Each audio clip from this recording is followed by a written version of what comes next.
Hi, Gus again, and I am back for episode 2 about my model railroad. This is the N-scale 6x3 layout. It's going to be based on a lumber / forestry town up in the mountains. So the first step in actually building this thing is building some benchwork to base it off of. Just a reminder, we'll be using 2 square card tables as the base for our benchwork, and then I'm going to be supplementing that with wood as well. So I went to Menards and I picked up 6 6-foot boards and 2 8-foot boards, and I don't think I need that extra length on those 8-foot boards, so I'll keep them long for now. So the first step in this process is to make our first frame. This will be the bottom of the 2 frames, and so I'm going to just take 2 of these intact 6-foot boards. I'm going to measure them first, and then I'm going to have to create some cross members to tie those together.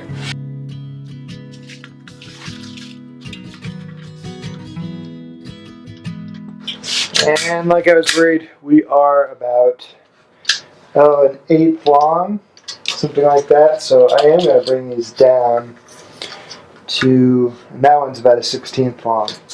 So we are going to bring these down a little bit. Okay, I got my square here, and we're going to first get a couple blanks on here.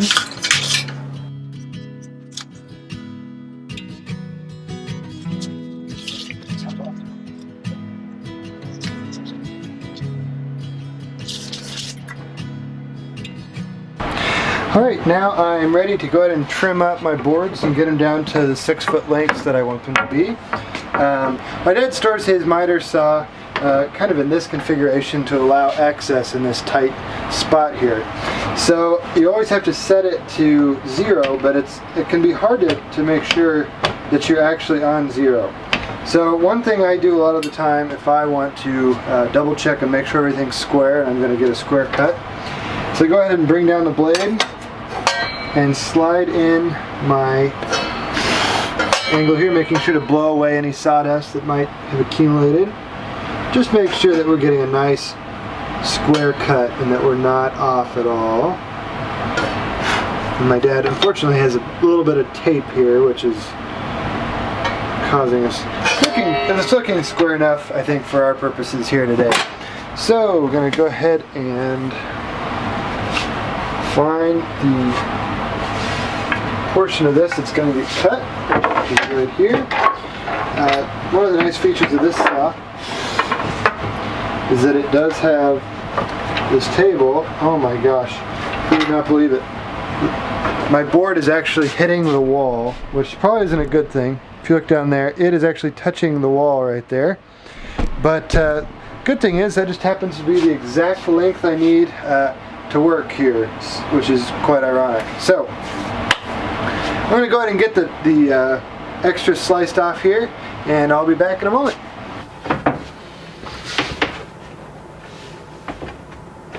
Awesome. Okay, those are going to work just perfectly. Got them all trimmed up, and might do a little bit of sanding to get some of those little nicks out of there.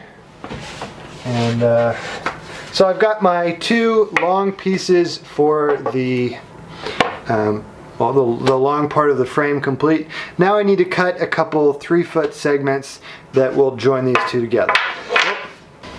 Okay, I finally got my wide angle lens on there so you can actually see me a little bit better. And now I'm going to go ahead and get a couple of these 3-foot segments measured up. Now, one tip I like to give is when you first buy boards, a lot of times they have all of these nasty stickers on there that give the price and barcode and things. The very first thing I like to do is go ahead and take those off using a razor blade. Now obviously this isn't perfect, and you got to be very careful because razor blades are extremely sharp and can cut you extraordinarily easily, so be careful. Once you get these off, they come up pretty smooth most of the time, but there's almost always some adhesive left behind, and that adhesive isn't all that bad in its own, but if you ever try to paint that adhesive, that paint can sometimes react a little bit differently to that spot. And that is something that never helps us. So what I like to do is I usually take a little bit of sandpaper. This is pretty coarse stuff. It's pretty easy to find my spot. I go ahead and just pull up those adhesive spots so that they don't come back to haunt me later.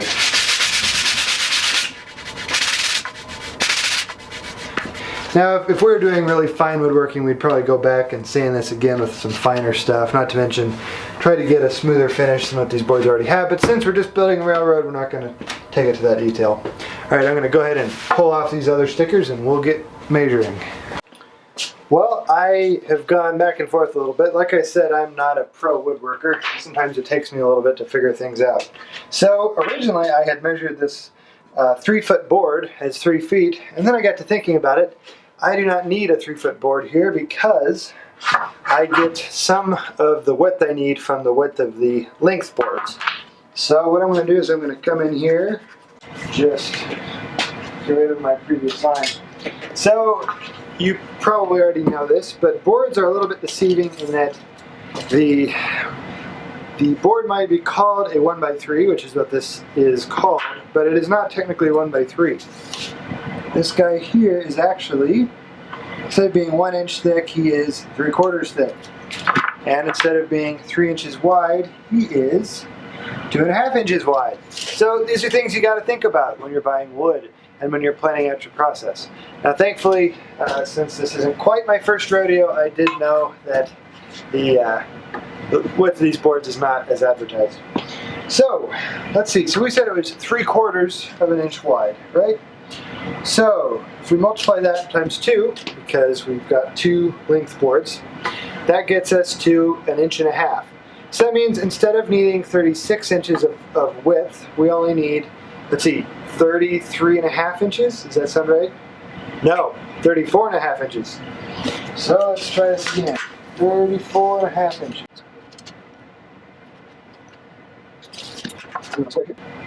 Obviously, is it necessary to use select wood on your railroad? No, it's not. Select wood is almost definitely overkill for this particular job. But since I'm not building a giant room-sized layout and just a small one, I figure that it's okay to go ahead and spend a little money to get some wood that I'm not going to have any problems with. No knots, no warping or anything. I will say I had to dig for some that didn't have warping. Okay, so the good thing here is that we are getting 2 good boards out of each length. This is the keep, that's the throw.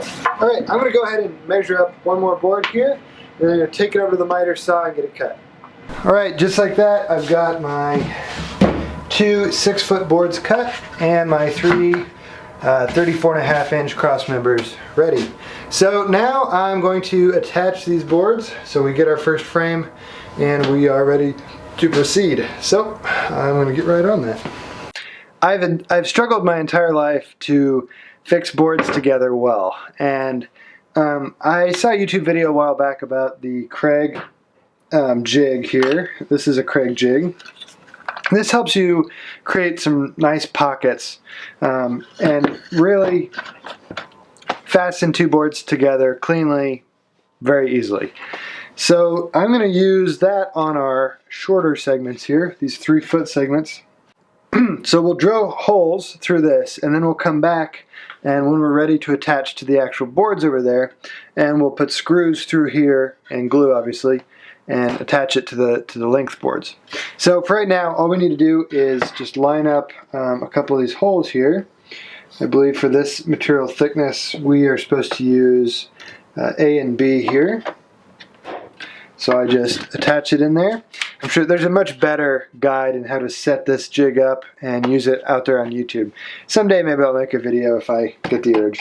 It's very easy, and it is easy to screw up, so be careful, go slow.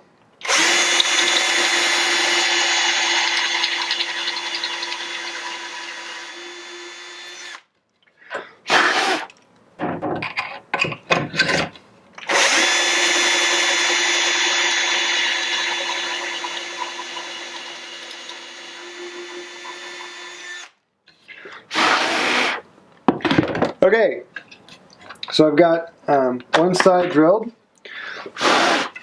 As you can see, it did a great job of just cleaning out those holes, and now they are ready to be attached. Now what I'm going to do is I'm going to do the other side of this board and the other two boards, and then we'll go ahead and attach these boards to the length pieces.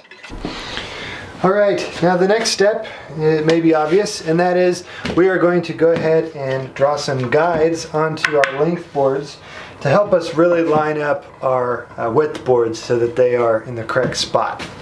So how I'm going to do that is I have a little chunk that I cut off of one of these boards earlier that I'm going to use as a guide, and I'm just going to use that to space off of either end of each of these boards.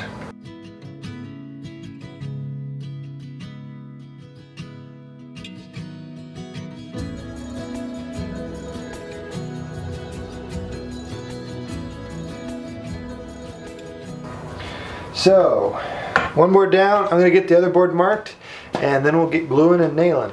Well, gluing and screwing, but that sounds nasty. We shouldn't say that. Alright, now I'm ready to start gluing here, and then I'll screw after I glue.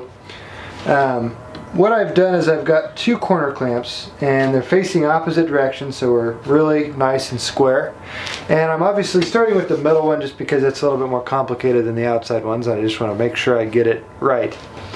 So I guess what I'm going to do is I'm going to loosen just this board while keeping the clamps in place.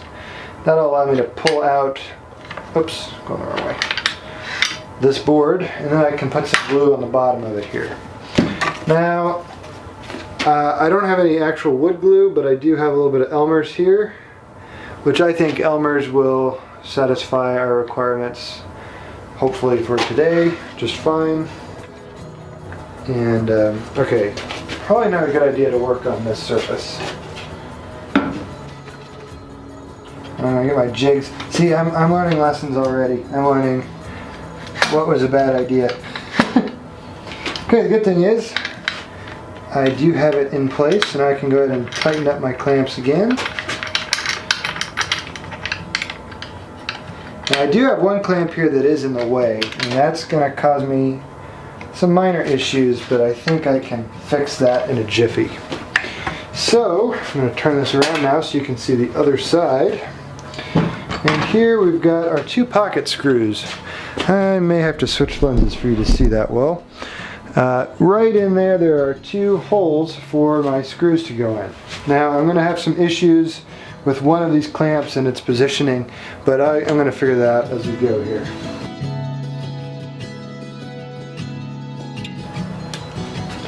I'm going to start with the one I know is going to work.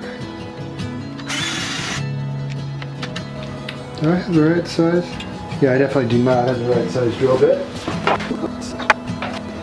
Sorry, I should have been using an S2 drill bit. Now I'm going to go ahead and remove this clamp. And I'm tightening, of course. Now keep that other clamp right there until I get this one tightened. Okay, I think that's about as tight as I'm going to get it. Now I can go ahead and remove my other clamps here. If I can get them off. Now we should have a really solid joint here that's going to last a long time. So, I'm going to go ahead and get the rest of this I'm going to get the rest of this assembly all put together, and I might think about a little bit of cross bracing. Alright, well, it's been about an hour later, and I've got this all assembled. I glued these with Elmer's, and then put some clamps on it for a while I built some gussets that I installed catty corner to each other, so that it's really pretty sturdy. I'm pretty pleased with the sturdiness.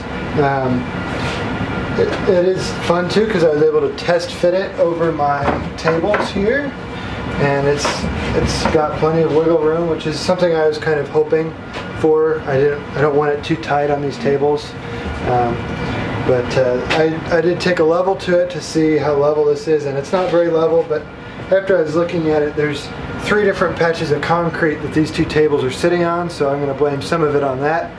And then I'm afraid that I did notice that one of these tables is a little tiny bit bow-legged, and so that could cause some issues in the future. But overall, I'm really pleased with this, and you know, if the tables turn out being just a little bit too uneven, I can always build some actual legs for this thing. But as far as the first layer goes, I'm really pleased with how this turned out.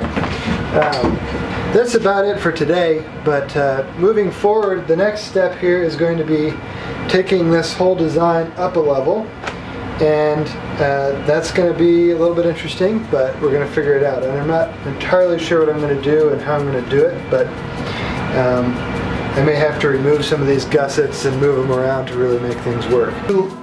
If you like what you see, please subscribe and like, and we'll see you in the next video. Thanks.